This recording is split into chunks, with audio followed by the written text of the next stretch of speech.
Hi, I'm Jenny and welcome back to my channel. So this morning I'm here at the allotment around the corner from the house, plot 15. It's about, I don't know, maybe 10 past 8. It's one of those sort of cloudy mid-November days and I'm just trying to get a bit of work done before before I go to work. I've got a couple of things to clear. I think I kind of decided that it would be easier to come in the mornings because I just keep losing light when I try to come after work. So I was like, no, we'll get up a little earlier, come into the allotment before work and see if that helps. So this morning I'm just going to do an hour. I've got a bed that I want to clear. So I've got the bed that had the beans in and the Uchiki Kuri squash. I'm going to clear that bed today. Now, beans have not dried on the plant as I had hoped, mostly just because it's been really wet, to be honest. So I've already harvested sort of like the bottom rung of beans off that plant because they were effectively touching the soil, and so they were starting to get mildew and stuff on them. So I've cleared all of those.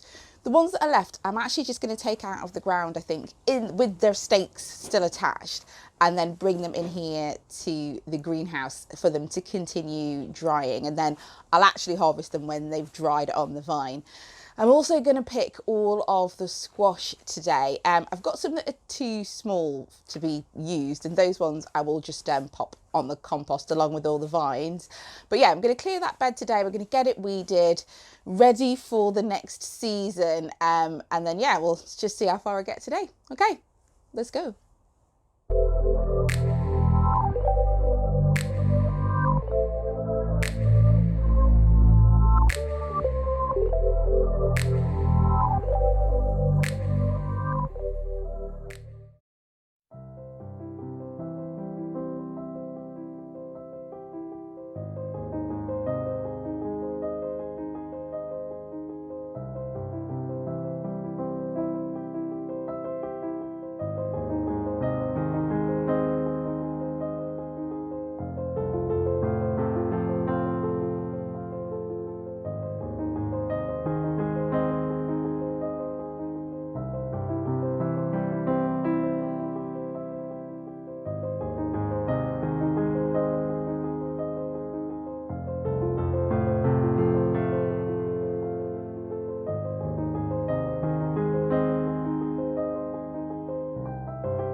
Not too bad for an hour's work.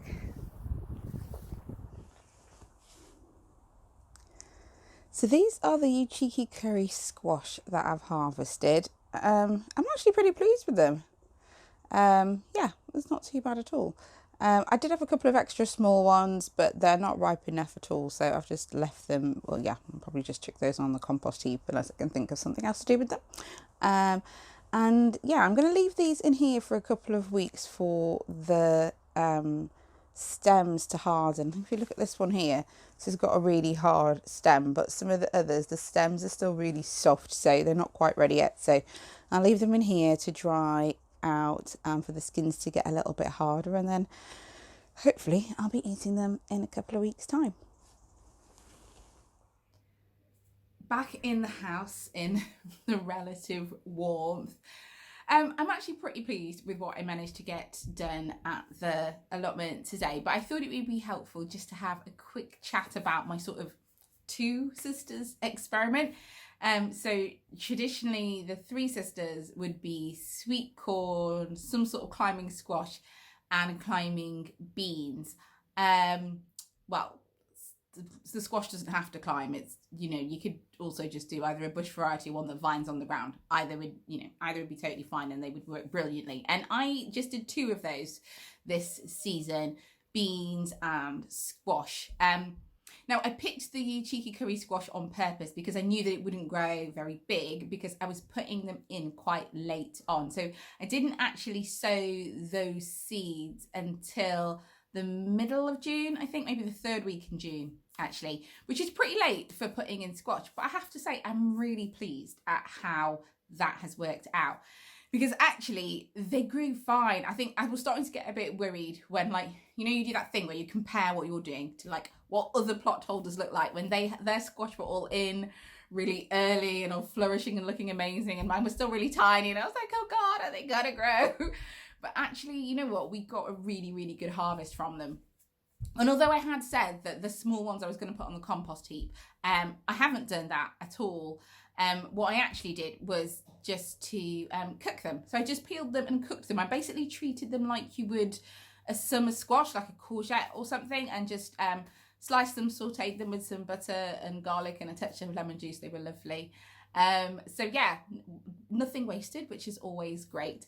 And I do feel like they have worked really well for our family as well, because they're not too big. So basically I've been adding them to like stews and curries, of roasted a few, that sort of thing, and that's really been working out fine for us. It's not been so big that we couldn't finish it, or so small that there's like not enough to go round. And they've really been very tasty. They're kind of a little bit sweet, but not like as sweet as like a butternut, which in fact a couple of my kids are not that keen on because it's too sweet, and quite a lovely nutty creamy taste. So yeah, they've definitely been a big success, and I think I feel a bit more confident about not necessarily having to sow them quite as early.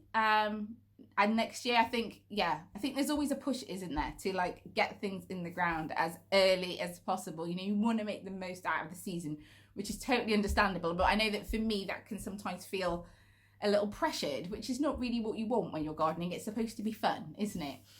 The beans, so yeah, it's been a bit of a mixed bag, and that is partly because I wanted those beans for drying, which has proved to be actually quite difficult to do.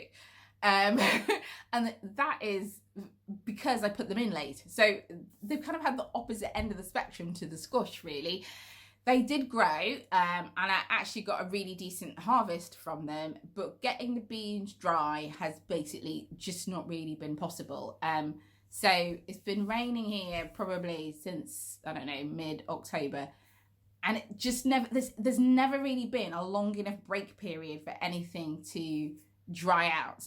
You know, you might get 1 or 2 days of dry weather, but it's just wet. I mean, yeah, it's just really wet. So that hasn't really worked. I think what it probably has taught me though is that, like, if you want to eat fresh runner beans, then you're fine. Honestly, sow them late June, even probably the first week of July, and you will still have runner beans to eat, which is great. Problem being that nobody in my family actually likes to eat green runner beans. So while less helpful for us, it's still, I think, quite interesting when you think about the ability to sort of push the boundaries of where the end of the growing season is. So I quite enjoyed that bit, but it hasn't really worked out the way that we hoped. So next year, I will still sow runner beans next year, but I'm definitely going to be pushing to get them in the ground much, much earlier, in the hope that I've actually got enough of a dry season, which for us is August and the beginning of September here are pretty dry, that they've actually got enough time to dry out on the vine so that I can use them for dried beans, which is what I really wanted to do in the first place. So yeah, I think my review would be, it's been a bit of a mixed bag, and I think if I had it to do, I would definitely do it again, and I will definitely grow those varieties next year, I think, as well, particularly the squash, because it's actually been it's been a big plus for us as a family. Everybody's really enjoyed it, and I think, yeah, what I will do is definitely, yeah, I probably will put them in a bit earlier. I mean, in fairness, I didn't get the plots around the corner from the house. I didn't get plot 15, I think, until maybe the last week in May, and it was completely covered. It was completely covered in like tarpaulin and rubbish and all sorts. And you know, it just takes a while, doesn't it, when you're starting something new to get going. So I am really, really glad that I've managed to grow some stuff in that bed this year, and I am really looking forward to next season to see what that might look like. So yeah, I think I will probably be back in the next couple of weeks just to give you guys a quick sort of, I suppose, update on what my plan is for next year. I do still have half of the allotment to clear, and that's the main job that I'm going to be doing over December and probably the beginning half of January as well, weather permitting, and light levels. It's probably going to mean a couple of early mornings, I think, because realistically it gets dark so early that it's just really hard to get anything done later on in the afternoon. But hopefully I will get that cleared, and it'll give me the opportunity to plan for being able to grow on both sides of the allotment and hopefully bring in a lot more veg. So thank you so much for watching. I hope that you enjoyed it. Please do subscribe, leave me a comment. I do love chatting with you. Yeah, if you've got any tips and tricks about the Three Sisters, then I would definitely love to hear them, because I do want to try again next season. Take care, and I'll be back soon. Bye.